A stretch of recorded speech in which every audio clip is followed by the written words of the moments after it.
Are you new to Proton VPN?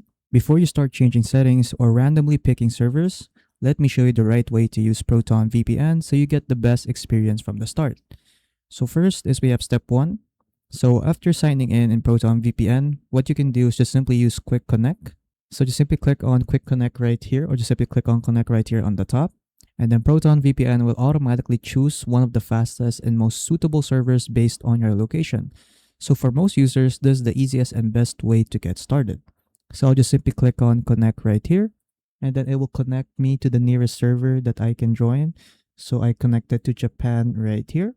And then if you're experiencing any issues, because sometimes when the server load is quite high, just like this one over here, what you can do is just simply change servers, which will be our next step. So step 2 is choosing the right server. So if you need a connection in a specific country, open the server list right here on the left side and select your preferred location. So let's say you want a server or you want to join a server in a different country. So let's say like Denmark, just simply click on the server right here, and then it will now automatically connect you to a Denmark server through this VPN.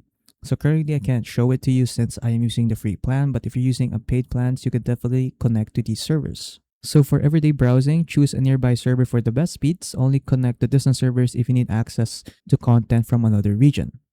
So yeah, and then lastly, we have step 3 is checking your settings. So let's just open up our settings right here, and then make sure your smart protocol is enabled. So to check that, just simply go to protocol right here.